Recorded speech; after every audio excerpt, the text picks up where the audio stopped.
Isang napagandang araw po mga kaboses. Kumusta ho kayo dyan? Usap-usapan ho ngayon mga kaboses. Ito nga hong kontrobersyal na zero budget ho ng PhilHealth para ho sana sa taong 2025. Katanungan lamang ho, sino ho nga ba ang o sino nga ba ang dapat sisihin at sino ang dapat managot? Ayon ho kay Dr. Tony Liachon, isa hong health advocate, malinaw raw ho kung sino ang meron ng pagkukulang. Ano po mga kaboses? Si Health, itinuturo niya ho rito mga kaboses, si Health Secretary Ted Herbosa. At ang kasulukuyan hong liderato ho ng PhilHealth. Ang meron daw pagkukulang rito ayon ho kay Dr. Tony Liachon mga kaboses. Pero bakit nga ba umabot sa ganito ang sitwasyon?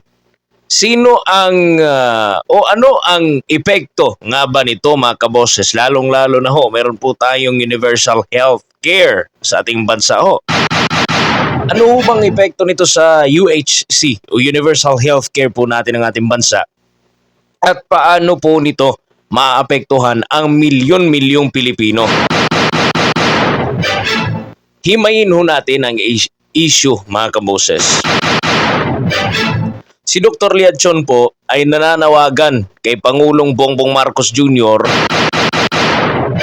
na sibakin ho itong si Secretary Ted Herbosa, kasalukuyan hong chairman of the board ng PhilHealth at ang iba pang leader ng ahensya ho. Alam niyo kung bakit? Ano po? Unang-una po ang kapalpakan raw ho sa pamamahala ng PhilHealth. Ayon ho kay Liachon, hindi ho na ipapakita ng liderato ng PhilHealth ang tamang pamamahala. Partikular na ho sa pagpapalawak ho ng mga benefit packages para sa mga miyembro po para po sa mga miyembro ho nito. And sa ilalim ho ng Universal Healthcare Law, meron hong mandato ang PhilHealth para ho sa no balance billing.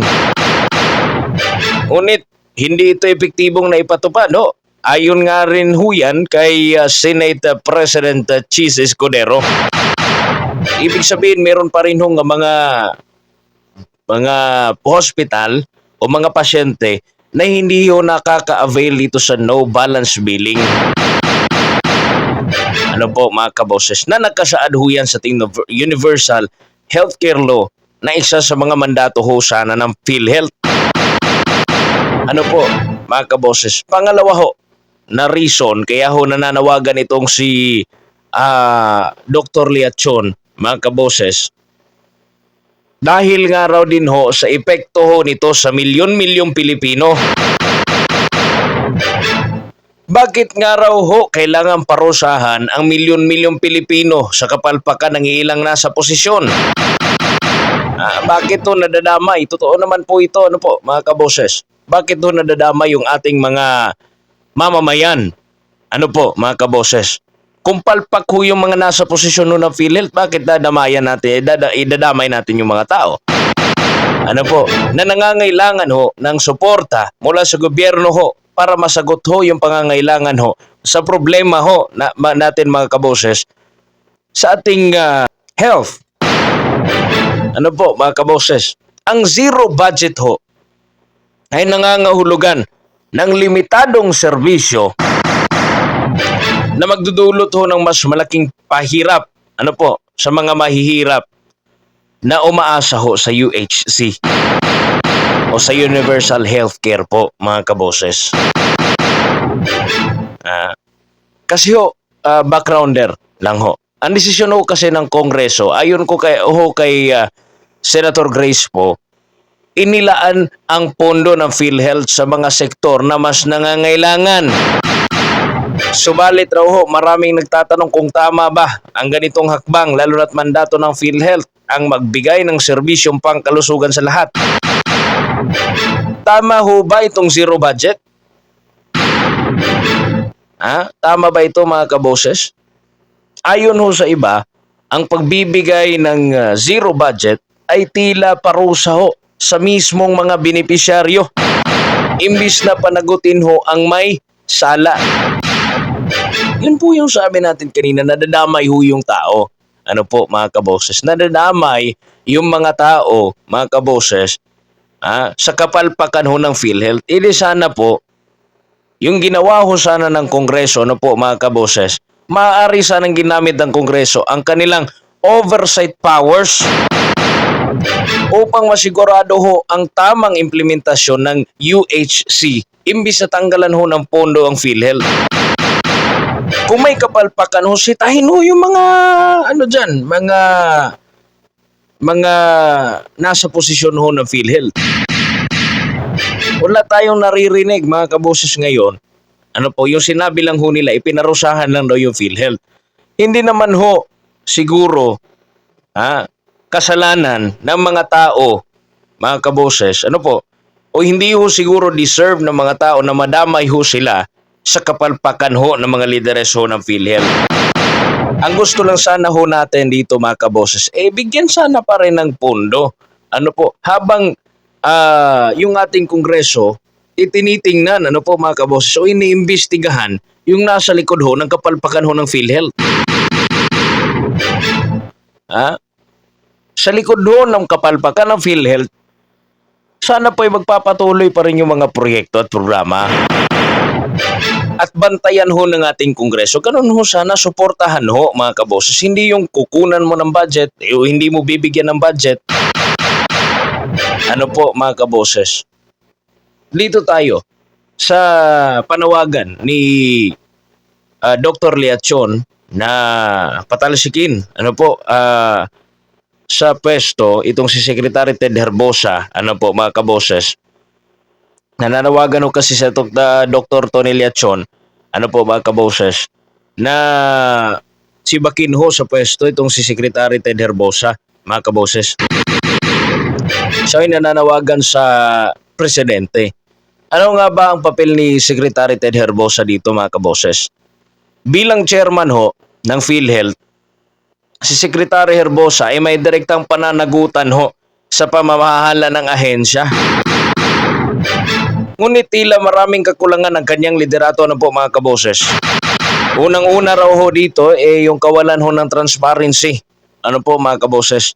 Marami hong aligasyon na hindi malinaw ang paggamit ng pondo ng PhilHealth, lalo na ho noong panahon ho ng pandemya. Ano po? Pangalawa ho, kakulangan ho sa pag-aksyon mga kaboses, kasi hindi raw ho nasusolusyonan ang issue ng delayed reimbursement sa mga ospital na nagdulot ho ng pagsasara ng ilang pasilidad.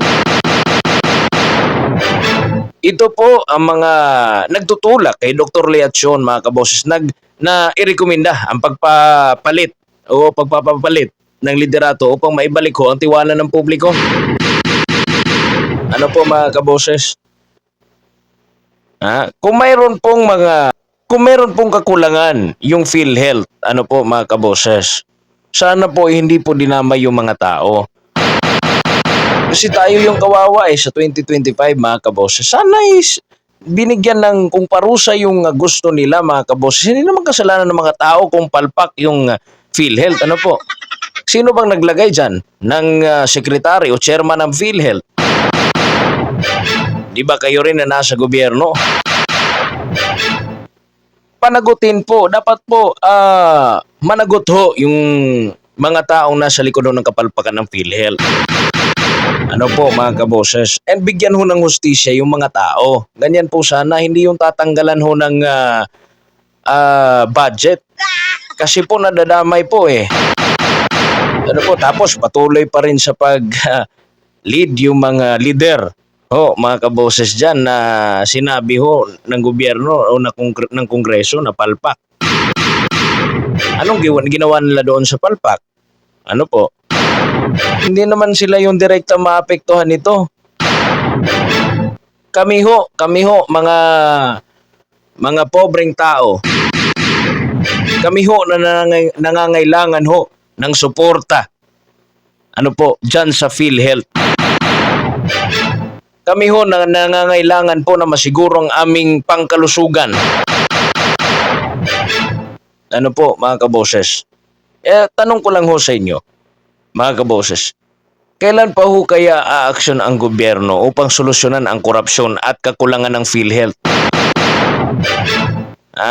Tama bang tanggalan ng pondo ang ahensyang nagbibigay ng serbisyong pangkalusugan sa ating mga kababayan o sa ating lahat, mga kaboses? At higit sa lahat, sa tingin niyo ho, mga kaboses, tama bang panatilihin si Secretary Herbosa sa posisyon sa kabila ho ng mga kakulangang ito?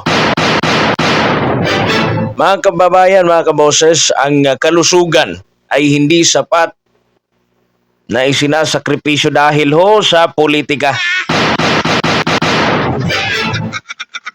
Ang zero budget para sa PhilHealth ay isang direktang dagok sa universal healthcare na layuning tulungan ang lahat, lalo na ang mga mahihirap. Again po yung panawagan natin. Panagutin ang mga dapat managot, ngunit huwag parusahan ang mga Pilipinong umaasa sa sistemang pangkalusugan, mga kaboses.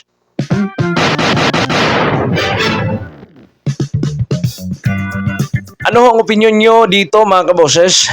I-comment nyo ang inyong mga salubin at mag-subscribe po para sa mas marami pang talakayan tungkol sa mga isyong mahalaga sa bayan. Maraming salamat po, mga kaboses. Subscribe, like, and share na lang din po, mga kaboses, para po updated kayo sa lahat po nating mga videos at ating po mga talakayan, mga kaboses. Maraming salamat po sa inyong pakikinig sa atin pong